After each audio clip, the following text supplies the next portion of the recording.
Toucan Play That Game is proudly sponsored by nicegameshop.com, the place to go for rare and unusual Asian games.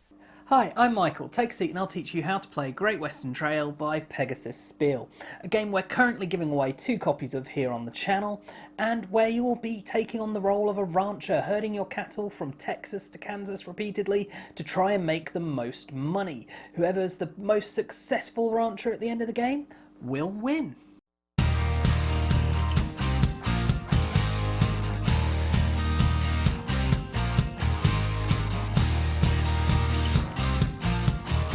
Start setting up the game by placing your board on the table. Shuffle up your station master tiles and randomly place them face up on each of the stations near the top of the board.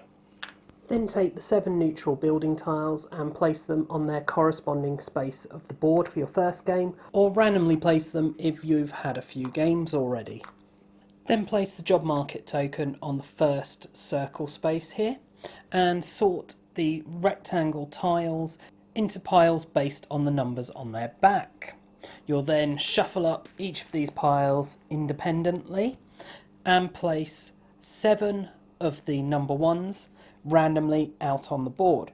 So you randomly pick them and then reveal what they are and place them in their corresponding spaces. Water hazards you start placing from the left here. Desert hazards you'll place here and filling up as you go. Teepees you fill up from the -3. And if you had any rock sides, those hazards would fill up from the spaces 1, 2, then 3 and 4 over the top of the board here. Then take 2 more random tokens and place them in Kansas City on the spaces labelled with a 1. You'll then take 3 of the number 2s for a 2-player game, 5 for a 3-player game, and 7 for a 4-player game, so that you're filling the first 2 rows. So in a 2-player game, you don't use these columns here. You'll then also need to place 2 in the spaces for Kansas City here. Then take 2 of the 3s and place those in Kansas City on the spaces labelled with 3s. Then create your cattle market, shuffling up all the cards with victory points on them and revealing a number of cards depending on the number of players. So for 2 players, 7, 3, 10, 4, 13. So we're going to reveal 7. You then sort these into the sections of the market based on the value. So any of the 4 cards will go in the brown section here. Any of the value 3 cards, which the rest of these are, will go in this section here. If you had any of the purple 5s, they would go in this section here. With the value 3 cards, all the ones that are yellow are worth 1 point, the reds are worth 2 points, and the blues are worth 3 points.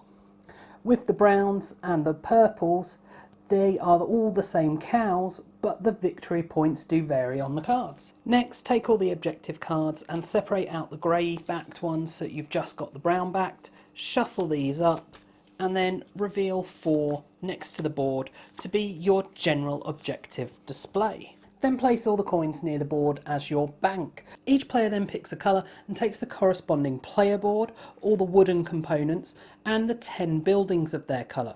These should be laid out with the A sides up for your first game. In later games, one player will randomly decide which side these tiles are, and then everyone else will turn them to match. Additionally, if you're playing with 3 or 4 players, you'll need to take this tile here. For 3 players, you'll use the 3-player side, setting it above here, and for 4, the 4-player side. But we're going to set up for a 2-player game. You also take the 14 cattle cards with your coloured star. Place your blue cube on your 0 space of your certificates. Place one of your coloured discs on each of the spaces with a circle of your colour on until all the coloured circles are covered and you have no discs left. Shuffle up your cattle cards and draw a starting hand of 4 cards. Your train you'll then place in the Kansas City train station near the top of the board. Shuffle the 4 grey-backed starting objectives and deal 1 to each player, which will sit face up in their play area. And pick your first player and give them $6 from the bank. Then the second player would get 7, third player 8, fourth player 9. You're then all set up and your table should look something like this for a 2-player game, and you're ready to begin. The aim of the game is to have the most victory points, and anywhere you see the yellow shield with a number in, that will give you victory points. There are many different ways that you can gain victory points. Some you'll gain through actions you perform as you travel the Great Western Trail from Texas to Kansas. Others you'll gain for going to Kansas and trading in your cattle. You'll get points at the end of the game for money, for building buildings, for having dropped off cattle, for having claimed stations, for having removed hazards, for having added cattle to your deck, having completed objectives, having station masters, having hired more people, and also having improved your player area or being the one to finish the game. And the game end is decided by the job market token here. Each time you would add someone to the job market that would replace where that token is, the token moves down, and as it proceeds down, eventually it will be pushed off the bottom of the track. Whoever pushes it off the track gets the 2-point bonus for ending the game, and each other player will then have one last turn. And a turn is as simple as performing A, B, C as shown on your player mat. So A means that you move your cattlemen up to 3 spaces, except in the first turn. They instead pick one of the grey neutral buildings and place their cattleman on it. And it doesn't matter if there's already a cattleman on there, that doesn't affect anything. However, in later turns, you would move up to 3 locations, and locations are where there is a tile, and you'll follow the dashed lines in the direction of the arrows. So it is a one-way only path, but most of the paths have different branches that you can take. So the different types of locations, you have the buildings, you have the teepees, and you have the hazards. Those all count as locations. And some of these locations do have green or black hands on to be aware of. Whenever you would move onto a tile with a green or black hand, you pay the cost shown here to the owner of that tile. So when moving, you don't count empty spaces, only spaces with things on, and you can move 1, 2, or 3 spaces. Then B, if it's a building that's either neutral or you own, you can perform the actions shown on the building, or choose to do 1 auxiliary action. If it's another player's building, a hazard, or a TP that you're on, your only option is to do an auxiliary action. If you're in Kansas, you follow the steps for Kansas. So let's look at the neutral buildings and what you're able to do with these. Anything separated by a grey line is a separate action. So here we can do 3 actions, and we can do them in whichever order we want. The first one here is to discard a white number 2 card, which is a Guernsey, from your hand in order to take 2 coins from the bank. Obviously, if you don't have the card in hand to discard, you can't do that action. You're still able to do the other actions even if you're not able to do that one. And of course you can choose to do none of these actions in order to do an auxiliary action. The other 2 here give you the option to hire from the job market.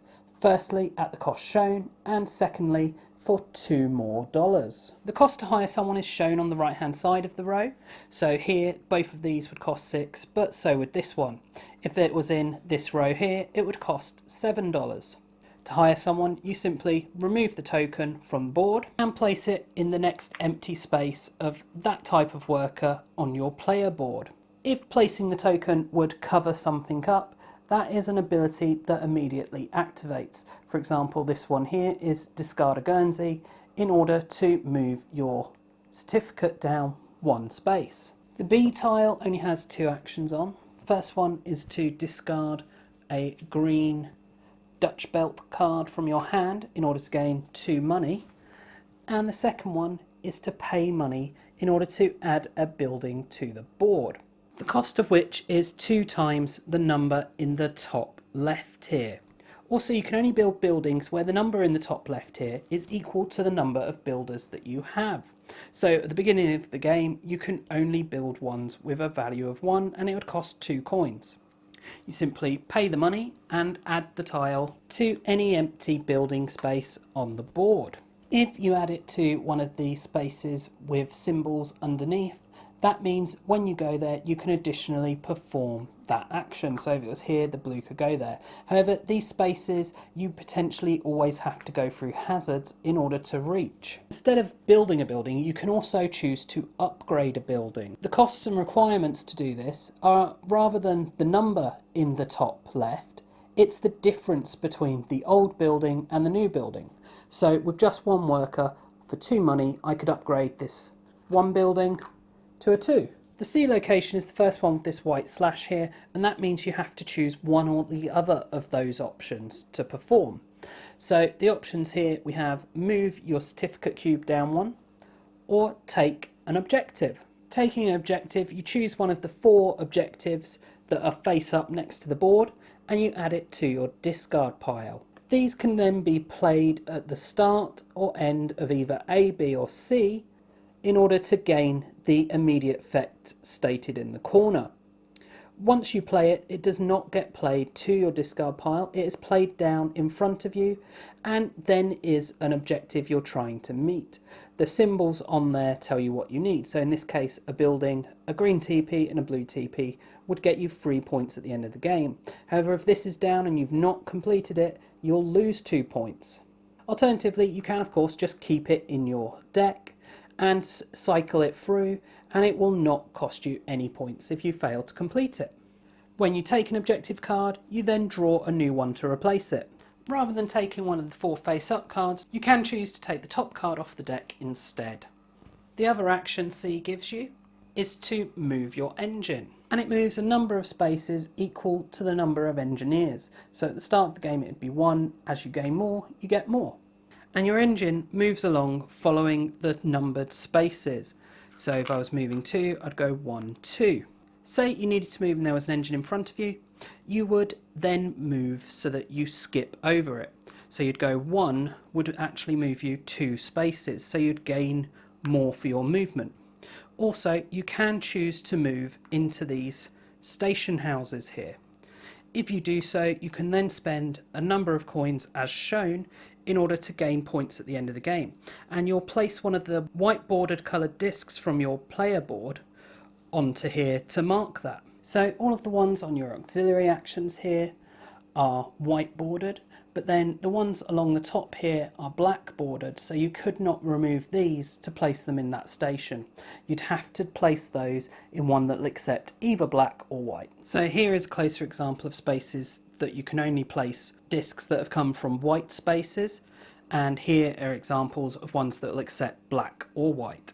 Additionally, you can choose to put in one of your workers to gain the Station Master tile. The Station Master tile will give you a one-off ability, so in this case it's a permanent certificate, and also end game scoring bonuses. When you do this, you give up a worker from your player mat and add it to the board.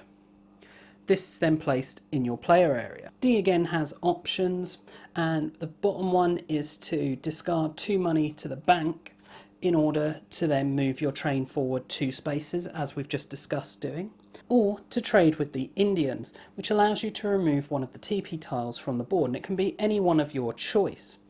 However, if it's one of the ones up here that has a negative $sign above it, then you have to be able to pay the dollars to take the tile. If it's one of the ones along here, instead of paying, you'll gain money from the bank. And these will sit in front of you to help you complete objectives. The other action here is a double auxiliary action. At any location you can do a single auxiliary action, and at the start of the game the only ones you have access to is gain a coin and draw a card, then discard a card. But the double auxiliary action wouldn't allow you to do both of these. However, once you've removed tokens from it, if you have both sides uncovered, Doing the double auxiliary means that you can do it twice. On normal auxiliary spaces, you would still only get to do it the once though, not the double. And the other actions you can do is to discard a coin and move your engine back a space to move your certificates cube down a space. Discard $1 to move your engine forward one space. Move your engine back one space to trash a card from your hand, permanently removing it from your deck. So rather than it going to your discard pile and coming back later, it will be gone and you won't see it again in the game. See, you can discard a black angus from your hand in order to draw 2 coins, and also visit the cattle market. And what you'll be able to do at the cattle market will be dependent on your number of cowboys and money, according to the bottom of the board here. So with 1 cowboy, you could buy one of the free value cards for 6 coins. If you have 2 cowboys, you could buy one instead for 3 coins. And this only allows you to do that once. However, if you had 2 cowboys, rather than doing this to buy 1 for free, you could buy 2 for 12. So the only way you can get the purple ones here is once you get up to 2 cowboys, and you can see the more cowboys you've got, the cheaper they are and the more you can buy. Obviously, if there aren't any of that type, then you're not going to be able to buy it. When you buy a cow, you simply add it to your discard pile. The cows are not then refreshed at this time. However, you can use 1 cowboy in order to draw 2 cards into the market. So if I have 2, I could choose to save 1 for buying and use 1 to draw 2 cards, which would then be added to the appropriate place in the market. The other way that the market can refill is whenever the job market token would cross one of these yellow lines here. You'll then refill the market back up to its starting number of cards. Then on F, you can discard 2 matching cow cards in order to gain 4 money from the bank, and pay 7 money in order to remove a hazard from the board. And it can be any hazard on the board, and you'll simply place it in front of you in your player area, and it will count towards objectives and victory points at the end of the game. And you can see it gives a number of victory points as stated on the hazard token. Then finally we have G here, which again allows you to move your engine a number of spaces equal to number of engineers, and again you get the perform a double auxiliary action as we've spoken about before. Then when you eventually reach Kansas City here, you'll perform these 5 steps. So you start with step 1, picking one of the below 2 tokens to add to the board. So either a hazard here or a teepee, or it could be a worker to add into the job market. You'll place them on the first available slot of that type. Then you move on to the next one and do the same again. When adding workers to the job market, you add them on the same line that the job market token is on. If there's no space on that line, so as we move into 3 here, there's no space, the only place we can add it is where the token is. The token is then forced down a space. Then for step 4, we would reveal our cattle cards from our hand and count up the herd value of the unique cards. So if instead of this black angus we had another Dutch belt here, our value is only 5 because we can only count one of the Dutch belts. We'd then also add on any certificates we have, which would move the cube to 0. You can choose to hold certificates over to a next Kansas visit if you want. All of the cards in your hand are then placed in your discard pile, and you gain a number of dollars from the bank equal to your herd value plus your certificates. So if I had no certificates, in this case I would get $5 from the bank. You then move on to step 5. Step 5 allows you to place a disc from your board onto one of these cities, using the same rules as with regards to the stations. So these can only take tokens that had a white border on your player board. Each of these cities can only have 1 token of your colour, except for Kansas City and San Francisco. Whenever you place a token in Kansas City, you immediately gain $6 from the bank, but it will cost you 6 points at the end of the game. The choice of city that you can go into is the amount of money that you just gained from the bank. So anything from 5 or less in the situation that we're looking at, we could go in. But if I'd already gone in Wichita, my only options would be Topeka or Kansas City. If you go into a city where you have a token the other side of a green arrow like this, so you're now on both sides of this green arrow, you'll gain any victory points shown, so in this case lose 3 victory points at the end of the game, and you'd also gain an objective card. So you would take an objective card just like if you chose to perform that action on Building C. Then you need to pay transport costs. So the difference between the city you placed in and where your engine is, the number of these red crosses here that are between the city and your engine, so in this case there is just one, is the number of coins you pay to the bank. So this would be $1 for going in Wichita from there. If you're ahead of your train or there's no X's between you and the train, you don't have to pay anything. But if, say, I'd managed to go Colorado, I would have had to pay $3 rather than just 1. You then replenish your foresight track, so placing a 1 from the 1 pile, a 2 from the 2 and a 3 from the 3 pile. And then place your cattleman back at the start of the trail in Texas here. So you'll move on to the board on your next turn. Then the final thing you do is draw your hand size back up to 4 cards, unless you've managed to remove some of these tokens, in which case it increases your hand size. And play then passes to the next player. And you carry on this way until the end of the game. And that is how you play Great Western Trail. I do hope you enjoyed this video and found it useful. If you have, please do check out the rest of the videos on the channel. And of course, don't forget to enter our giveaway to win this game. And do subscribe and share the channel. And as always, thanks for watching and bye for now.